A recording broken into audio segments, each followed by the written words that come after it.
Well, it's been a while since we've had Brian Wang on the show because he has been traveling the world over in Japan, mostly in Japan, Taiwan, yeah. Taiwan. Yeah, I haven't been to Taiwan for about, I think, 40 years. Have they figured out the traffic over there yet? Traffic is better. Traffic is Is better. it better? There's still a lot of scooters, but it's not chaos anymore. Like in Not the as mid much 90s, chaos. it was if you have like 3 lanes of cars, Yes. you'd have 20 scooters going across. But if you're still like walking in a street market, there'll be people on scooters still one or two versus 10.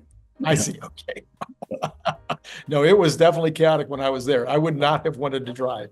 In fact, I had a friend who was super wealthy, typically in the United States would drive, Mercedes or maybe even a Rolls. And he lived in Taiwan most of the time because he had a factory over there. And basically, he drove like a Pinto. He says, it's going to be destroyed anyway. I might as well just drive a Pinto here. But again, that was 35 years ago or something. Listen, you've got some crazy. Oh, I'm sorry. Did I say that out loud? You have some wild, because this channel is known for wild ideas, and some of them even turn out to come true, as we've seen this week over and over and over again. Some of our old crazy numbers with regard to Optimus and Robotaxi appear to be coming true. So you're going to tell us how that plays out over the next maybe 50 to 100 days. That's right. When we talk about levels of FSD. Well, let's jump into it then.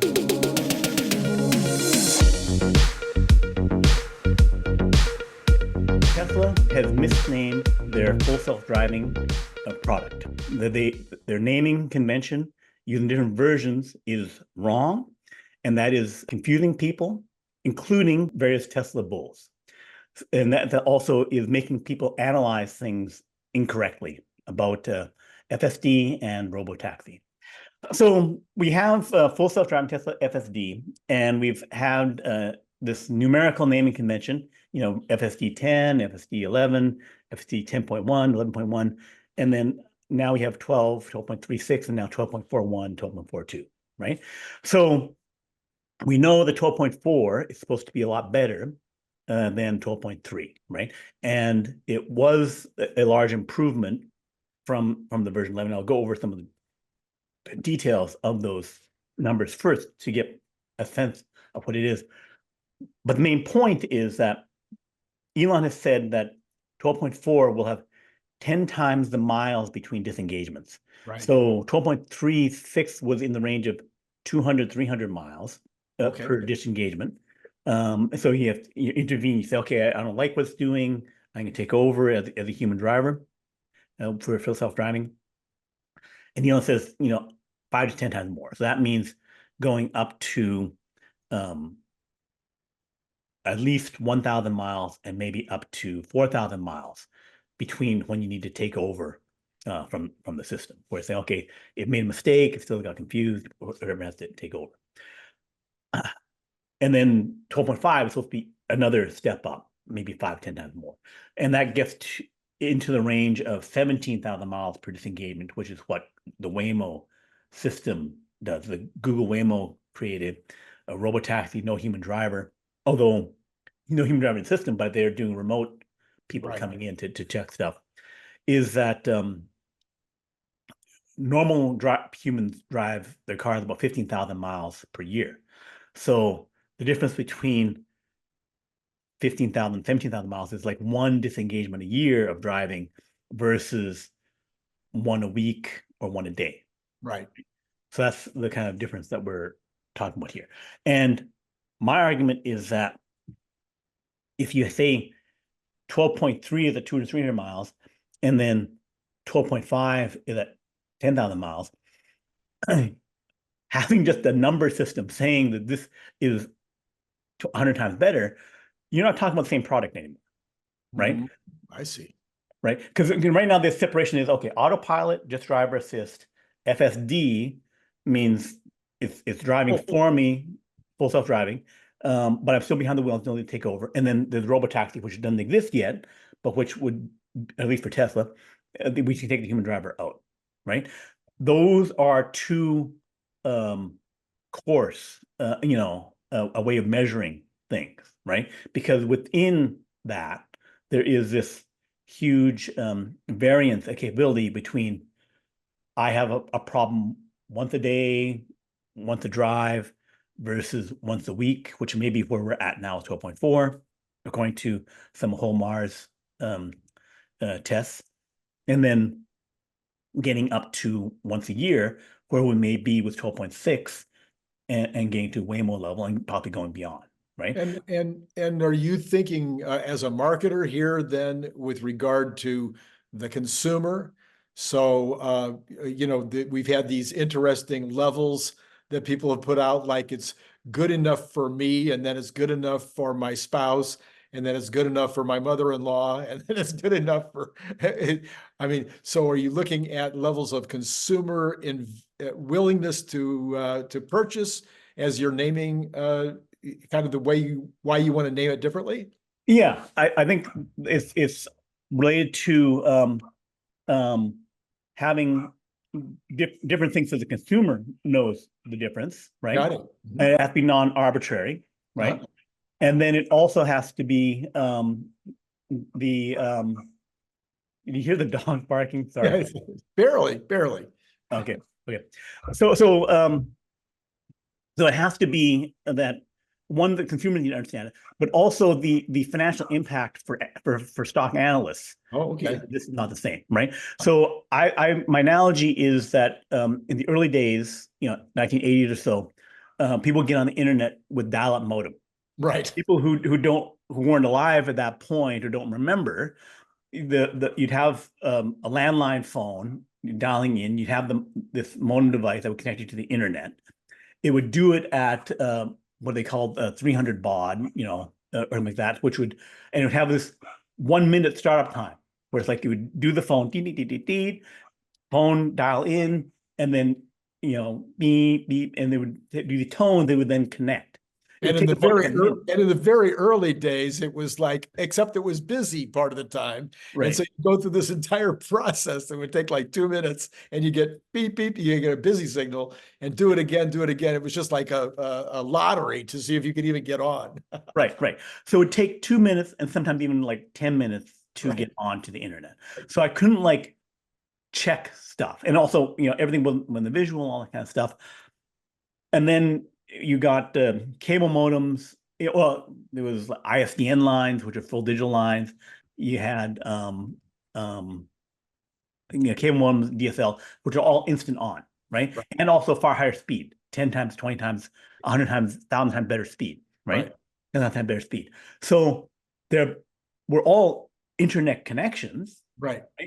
But it was the experience was vastly different, right? One, the faster speeds meant I could have graphics instead of just text. I could have video. It was entirely different, right?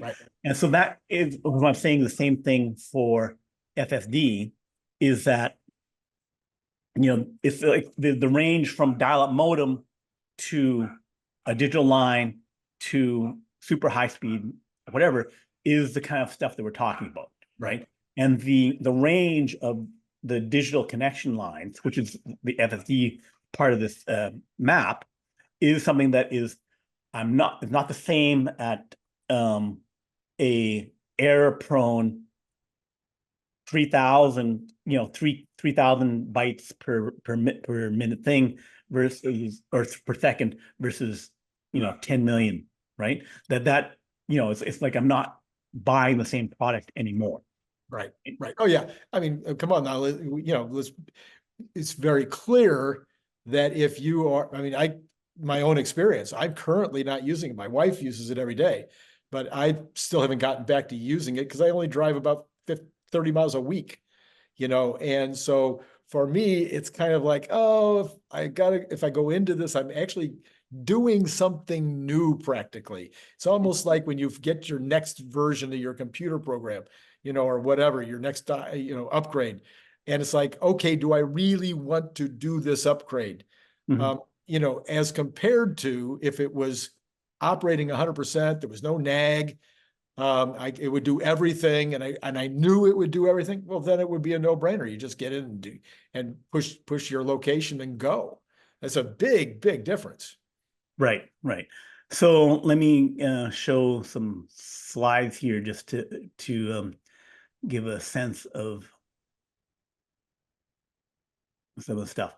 So people know that the teenage drivers, the first-time drivers, are inferior. So statistically, they are have 3 times higher accident rate than older drivers, experienced drivers. Yeah. So just 3 times higher. Yeah. So if your full self-driving system was 10 times worse, right? Then that's 2 levels of teenage drivers to average driver to better driver, right? Yeah. That 10 times is I've gone from a teenage driver to, a driver who's in the top 10% of human drivers, right? Yeah. I've gone from, worse than average, 3 times worse than average, Yeah. to average, to 3 times better than average, right? So from us, in terms of the experience of like, we know that when we're riding with the teenage driver, we're feeling super nervous, they're very dangerous, all that kind of stuff. And then with an average driver, okay, things are relatively okay, not great. And then you have the professional taxi driver, chauffeur, who's the better driver, right? You think, okay, this is really fantastic, I don't worry about it at all, kind of thing, right?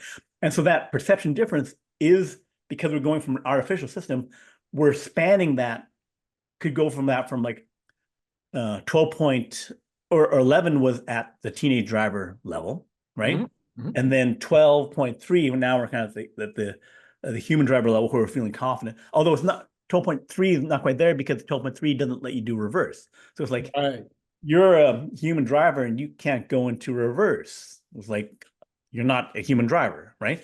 So 12.4, I'm not sure if that does reverse yet or not, but 12.4, 12.5 will do reverse. So be feature complete, able to do, recognize hand signals, do all that stuff.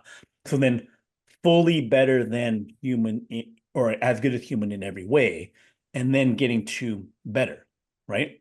Yeah, and so the 12.4, though, I'm only going to disagree with you a little bit. I think the 12.4 or 12.5 or whatever level it will be, you would have to figure, you have to get to the place where an intervention is an oddity.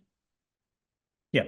Because otherwise you're going to be super attentive all the time. Now, people have argued the opposite, that if it gets to the place where a intervention is an oddity, but you could still have a safety problem occasionally, that you might get too relaxed and not be attentive, even when this car is still capable of doing something really stupid.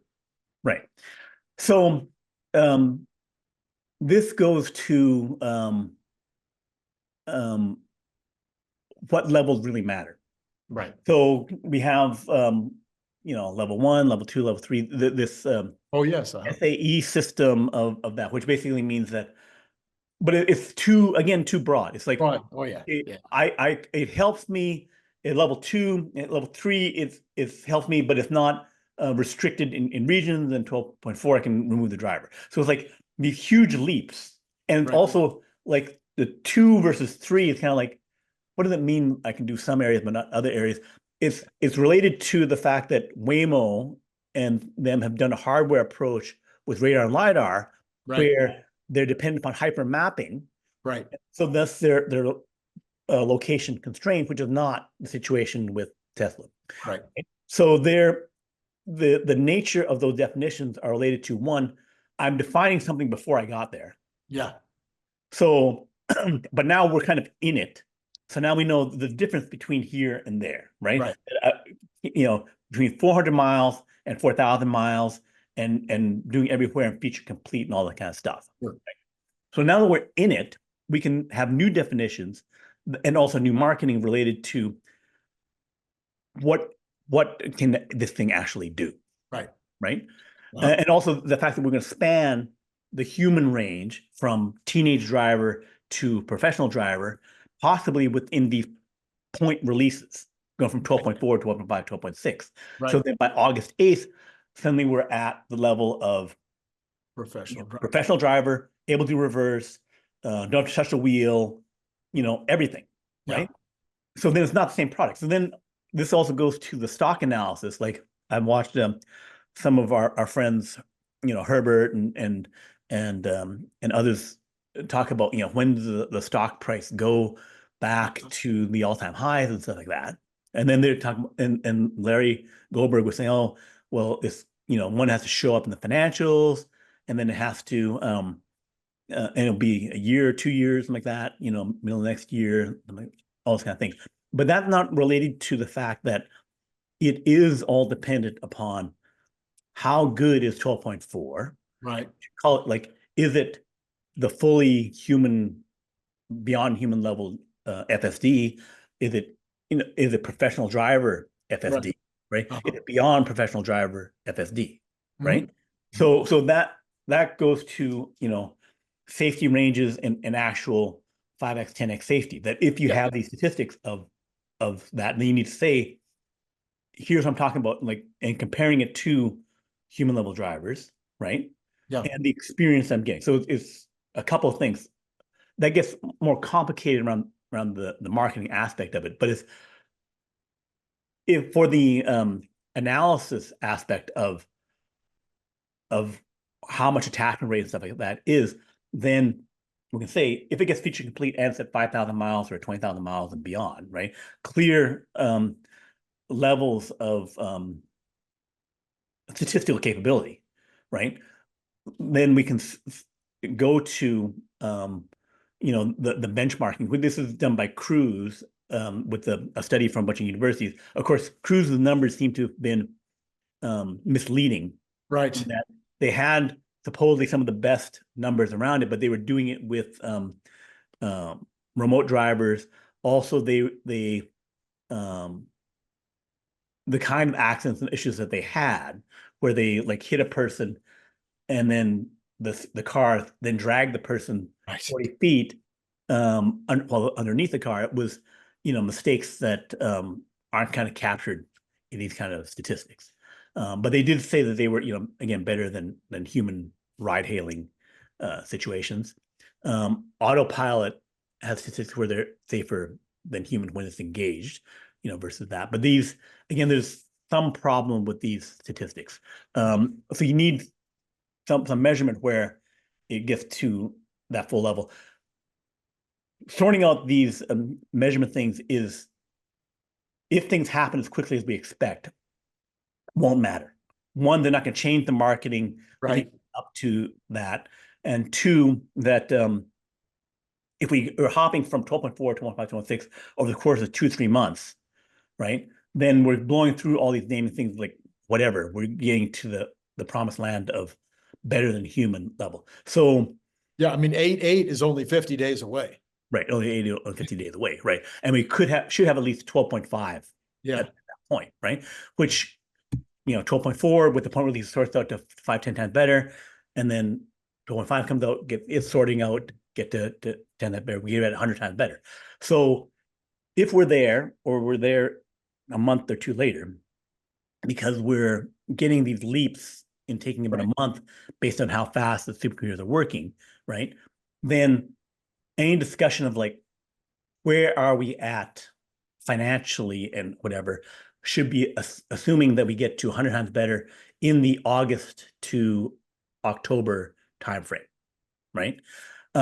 So, and then here's the comparison to autopilot. So then we can blow out all these things. And the comparison between 1011 with it, 1011 was from like, in the bottom chart, city distance to critical engagement, the 10s were at the 50, 10, 12 got up to 100, and then 11s were at the 100 miles per disengagement, and then went down, and then we got to 200, 300 for the 12.3 level.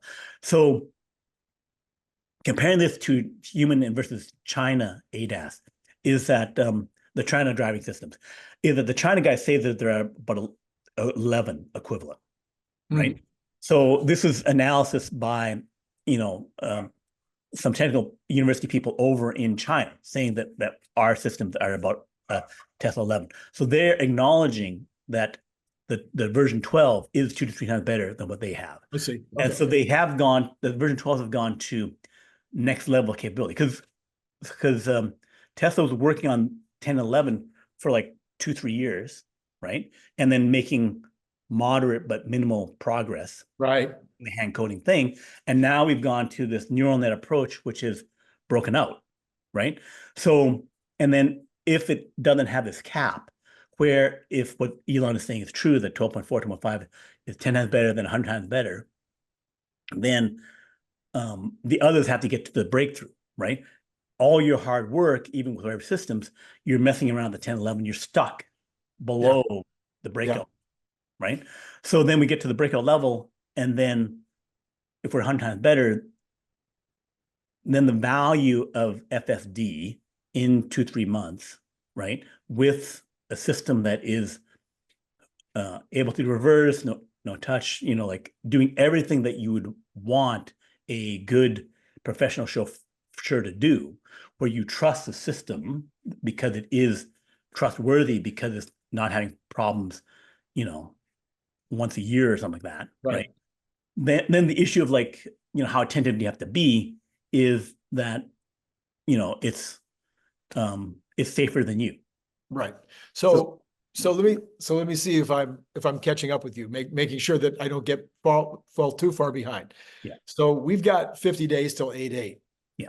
In that 50 days, we're probably going to roll out to everybody 12.4.2 or 3, whatever they decide, wherever they figure that this 12.4 system is good enough to send out to the entire group. Then we'll have a bunch of videos coming out of that. And so people will be able to see that, in fact, you don't have to touch the wheel anymore, that, in fact, it has reverse, all the things that we're hoping we're going to see in 12.4 are 12. Then we have the next step, which is 12.5, which maybe theoretically takes care of all the rest of the maybe 8 or 10 things that the car cannot even do now, a K-turn, hand signals, etc. Summon, there's about 10 things I think that most people are thinking of that the car just can't do. So at each of those steps, Wall Street, you're saying, not just the consumer, but Wall Street would be able to see these videos. They're not going to be stupid. They're not going to continue to be completely outside the loop on this because they can't totally miss it. They would look too foolish. So they'll be watching the videos, they'll be watching the stats. Potentially, we might even see in China these 10 vehicles in the one location and a multiple number of vehicles in another location starting to actually run actual cybercab, or whatever you want to call it now, vehicles being used in real life. That can't be ignored, and we'll get the stats out of Tesla between now and the 8th, including on the 8th. So between now and the 8th, everybody that's paying attention should have a very realistic idea that this is going to happen. Mm-hmm. Is that kind of what you're saying? So yes, that's kind of what I'm saying, but it'll be simpler than that. Okay. Because it's like people are being offered dial-up modem now. Okay. And so you have, 10% or whatever, or you have the early versions of ISDN, right?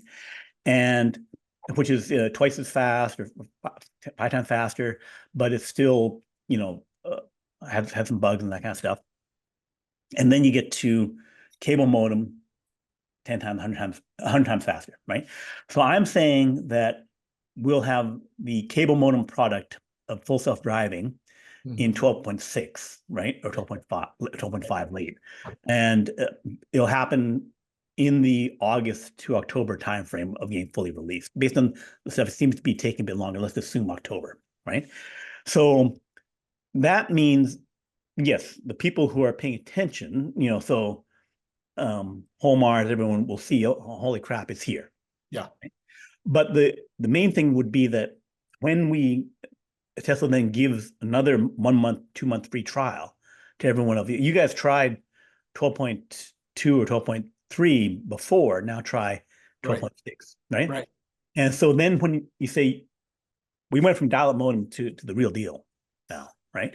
So then the adoption rate goes crazy. And then also the Chinese car companies, Ford, who are trying out the system and saying, should I license this thing? Yes. Go from, should I license dial-up modem to should I license cable modem, right? And then everyone else is stuck at dial-up modem or less because they just said that they were.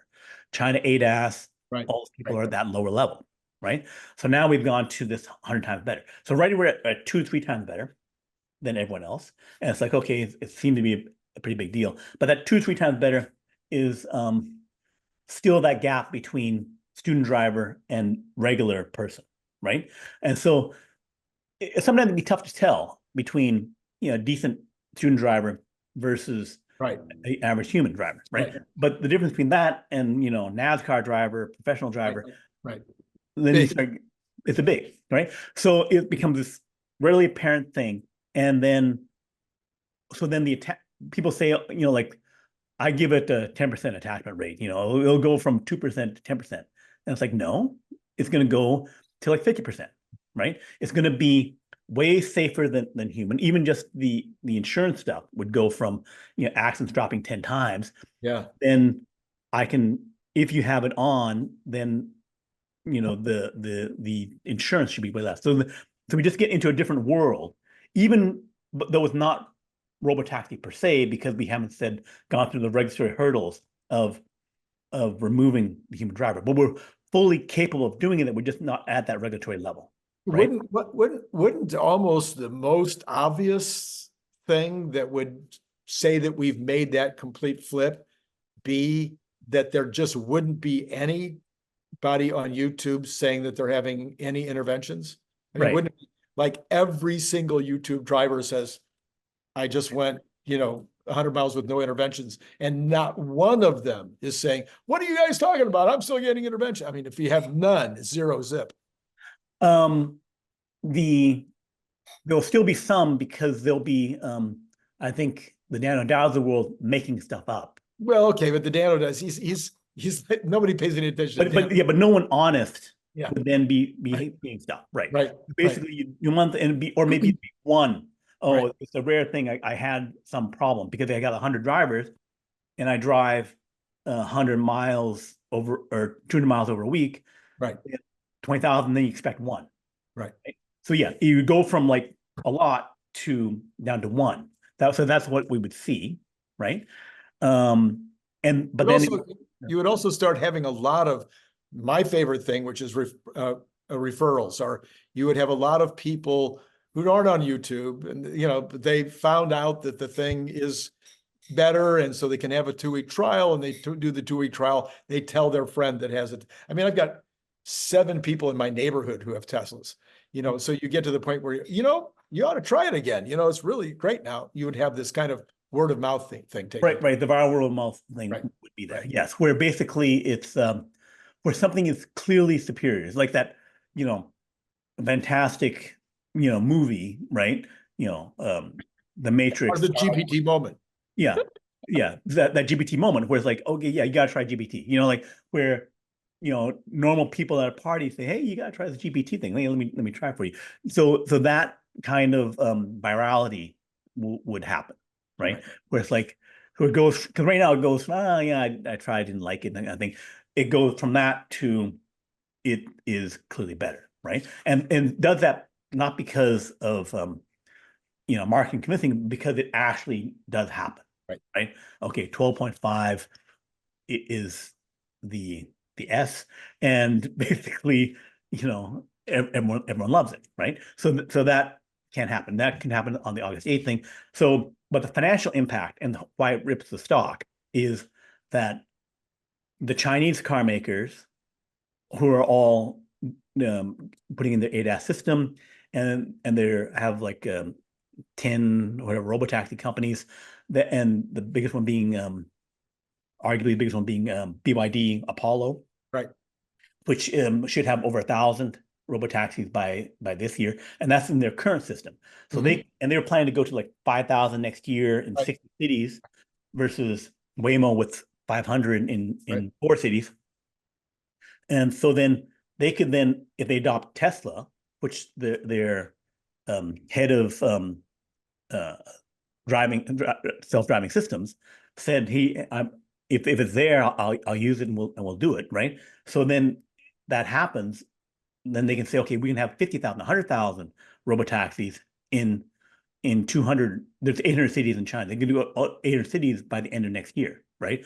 So yeah. So you also you may have noticed this morning that the CEO of 𝐓𝐞𝐬𝐥𝐚 said that if I'm pronouncing it right, 𝐓𝐞𝐬𝐥, that he is in the United States.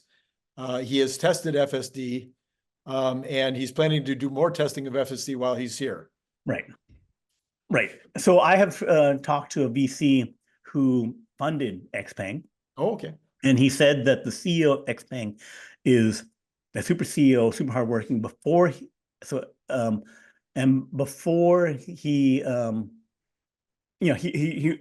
more of a hands-on entrepreneur in the mold of Elon Musk, and they test out everything. Same thing for Xiaomi, where basically they test everything. They're not like a CEO of GM or something like that.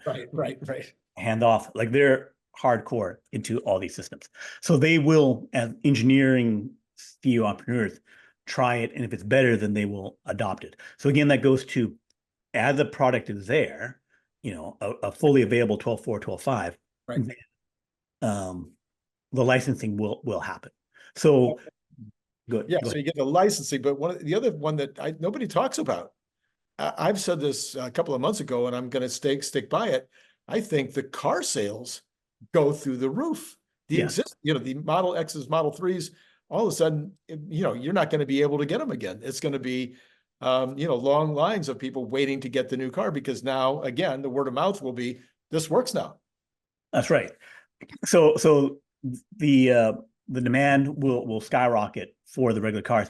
Also, because if the licensing deal happens, then the only available FSD system until you get the new model 2.5, which could start later this year at Q4 or Q1 next year.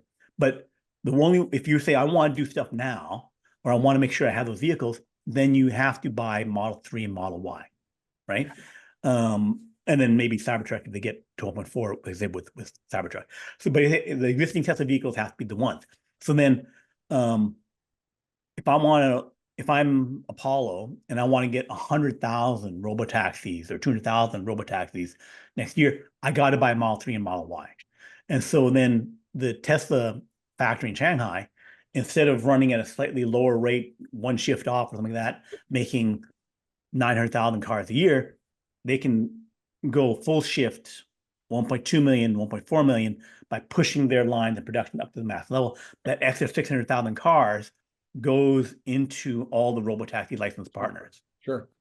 And then they go to 800 cities, because it's Apollo, it's AutoX, it's Didi. There's like a bunch of makers over there, and they got the billions of dollars needed to do it. And also, they're already spending $2 billion a year, losing $2 billion a year, making this stuff and doing the software. If they say, okay, your thing works, I can start making the money. Fine, I give you half, but of the money that we're making, because we're doing all these rides. But I'm shutting down my $2 billion a year losses. Yeah. Right. So the fact that, now I'm starting to make money, because they were saying, okay, I'm going to make money. BYD Apollo says we're going to go profitable next year, even without Tesla. We were going to go profitable. Their plan was to go to like 5,000 robotaxis, giving a lot of rides. Right. So they then be hyper profitable if they have 100,000 Teslas going everywhere, right? Doing all the rides. And the fact that they might have drivers initially, they won't care, because their current robotaxi has like 80%, 90% still with drivers, right? But the economic model there will become profitable. Let me add something to your theory that you may or may not have heard the other night, which I thought was a real breakthrough in thinking, which was from Nicholas Gibbs. He said, I think that once we're feature complete, you could roll out CyberCab now. Mhm. That basically it's as safe or safer than Waymo. Mhm. And Waymo is restricted to, certain geographies, and Tesla is not. Right. And so you could literally, if you were feature complete, so that you don't have any of these things that it cannot do, like reverse, that you could put it out right now, and the regulators should be happy with it, because it's actually provably safer than a Waymo. Yes, I agree that could happen, but I would say that they would have a safety driver period, even if it was safer. You would want to run it for 6 months. But that transition phase is irrelevant, right? Because the extra cost of those drivers, okay, I'm still giving the rides, but it's, I'm still Uber in terms of like, Uber having 7 million drivers and stuff like that. I'm still at that level making $30 million a year versus $5 million a year, $10 million a year that the current robotaxis like Waymo and stuff are doing, right? They're doing virtually nothing, right? Right. So going to really billions of dollars, and then how you split it up is the pie is so big that I'm willing to do it, right? And for Tesla to say, yes, I will, why doesn't Tesla just go by themselves, which is what some people are saying. It's like the licenses of Chinese cities Sure. is already with BYD, Right. DD, all AutoX, all those other, WeRide, companies in China, right? So you need some partners anyway. Either your own owners, Tesla owners, Right. or someone. So the fact that you're getting that split and you're getting, $10 billion, $100 billion worth of rides out there, you want to get to that point where we're getting $100 billion, $200 billion worth of rides, $1 trillion worth of rides. So if I was to summarize, because I think we went kind of around the block a little bit. Yeah. If we were to summarize this, we'd be looking at, number one, we'd be having almost no YouTube videos coming out that were showing any kind of interruptions. They'd be saying, no, it's 100%, 100%. Everybody would just be going, look, it just works. And you only have the rarest YouTube video that might be trying to prove something that was showing any kind of interruptions. Then you would have the next level would be your FSD take rate would go up dramatically. Now, we might not see that until the December earnings call or the January earnings call, unless they made a special deal at 8.8, or they had even some other special X post or something that talk about the take rates being dramatically up. Then you would begin to see car sales increase.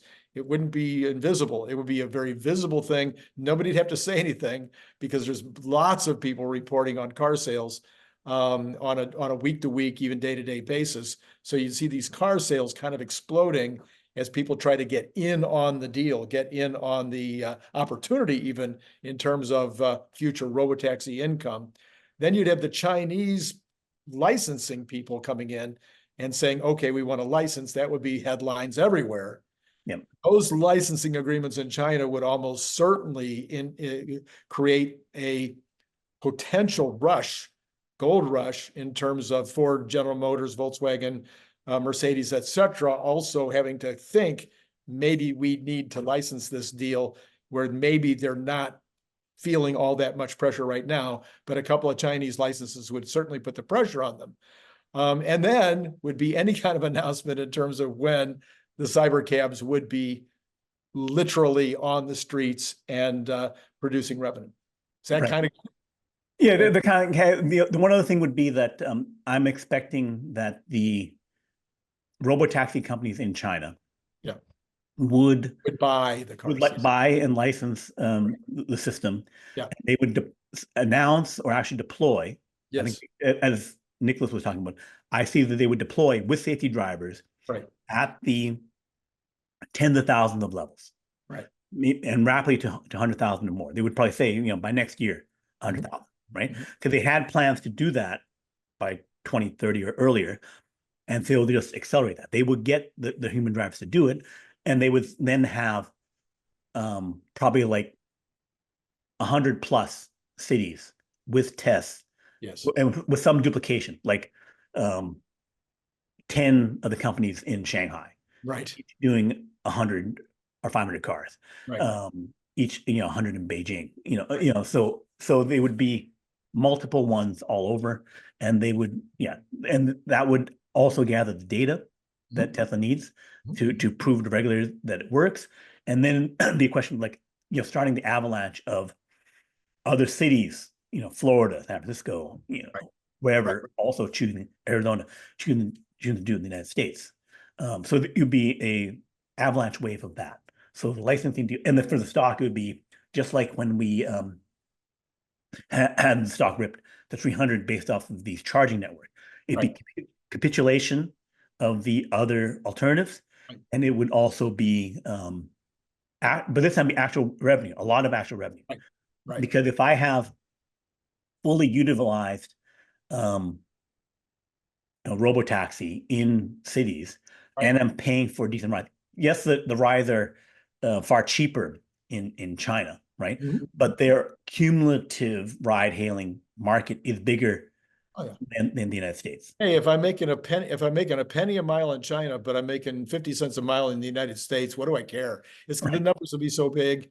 It's kind of like, the grocery store has never made any money on soup. Okay. Right. They still don't make any money on soup. Right. Right. And the point will be that we're rapidly getting to the full deal of complete robotaxi and all the data and robo trucking, and it'd be having millions of cars doing it, right? The fact that people will be looking at it, oh, well, your current earnings aren't as great. You only made, $2 billion, whatever. The in your face, we're getting to the full ARK Invest scenario of millions of cars, millions of trucks. I also think the trucks is more important. That would then become the ARK Invest scenario. Instead of going that, I put that at 2% or whatever in my valuation model, or I put it 0. It goes to, I got to give it 50%. I got to pick the year it's happens, right? It's like it's no longer the only question becomes when. Yes. Right? Is it going to be next year? Is it going to be 2027? Right? But it'll become obviously apparent that it's going to be there. So then the $2,000 per stock scenario goes from only one ARK Invest believing it to everyone saying, okay, it is going to happen. And I see the numbers here, where it's like, I can see the growth rate happening. I can see all the licensing deals happen. And so I must put numbers on these things, and I must put double-digit percentages that it's going to happen, right?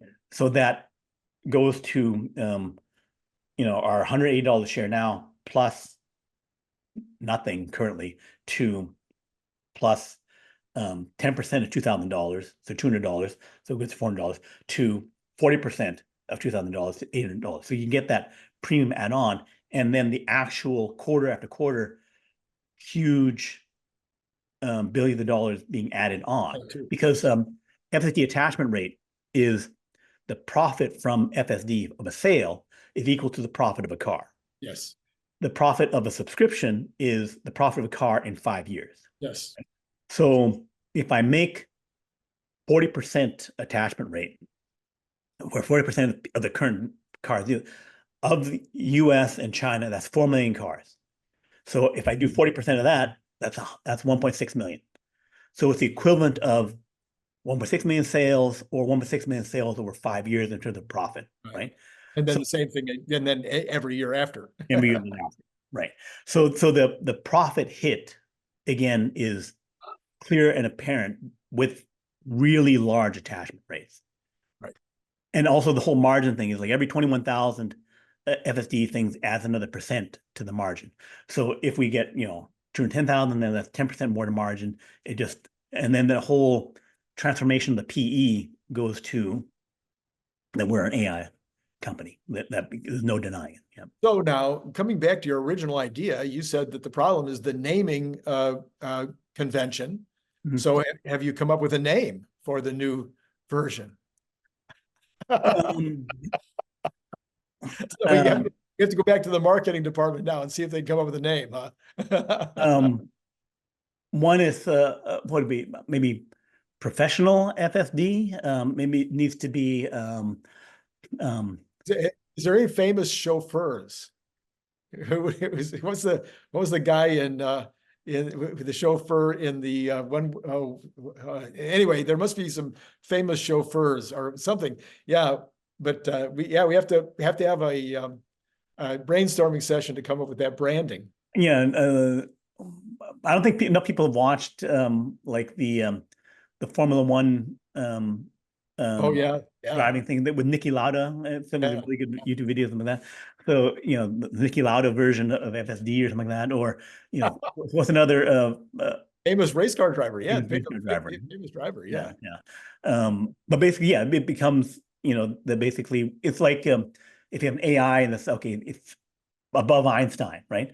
So we're at FSD beyond whoever a famous I'm trying to think of any other famous human drivers. Unfortunately, the one that I think about are ones that are stunt drivers, like 𝐓𝐞𝐬𝐥𝐚, and you don't want to associate. I don't want to use that. But again, that's dating. There's no bad ideas, but But that might be close. Yeah, but professional driver. So basically, like Formula One FSD or Formula One. There you go. Yeah. But you have to do the deal with NASCAR. Right. Okay. All right. Yeah. Very cool. Very cool. So we'll see. It should happen over the next 50 days. That a lot of this should happen, and then before the end of the year, the financial impacts would be there. And then if it is, then we're beyond all-time highs before the end of the year. So that was something that the other YouTubers, Tesla YouTubers were asking, when do we get back to that? And then basically, all licensing deal happened, and then the huge profits from FSD happen, and then we get to a rapid march to the 𝐘𝐻 thing, where the 𝐘𝐻 scenarios, instead of being 5 years from now, are 2-3 years from now. Yeah, well, I think 𝐘𝐻 would tell you that the day that robotaxi happens, their number becomes in play. Right. Doesn't mean the next day, but I mean, in other words, the number, they're not saying that it'll be 2027. If the rollout starts now, it'll take to 2027 to get to that number. They're saying right now they're figuring that maybe the rollout might be 2026. Therefore, it'll be 2027 before we see the number. Right. But I think that's why I think that the Chinese rollout of robotaxi, at scale, which I think can happen if 12.5 is as good as claimed, 5.6. And the thing is, those 12.5, 12.6, 13, whatever the numbers are, it should be every month or two that we're getting to those next levels. So then shooting up and climbing that mountain of capability should rapidly get to the point where it's clearly better than human, clearly more comfortable, and that's something that everyone would want. Like, I'm not paying for a student driver to drive my car. No. But I'm paying for a chauffeur to drive. Right. So chauffeur level FSD. Right. Okay. We'll talk later on other topics. I think we've covered this one. So people should like and subscribe, follow Randy on YouTube, and follow Next Big Future and my website. So thank you, and we'll talk next time.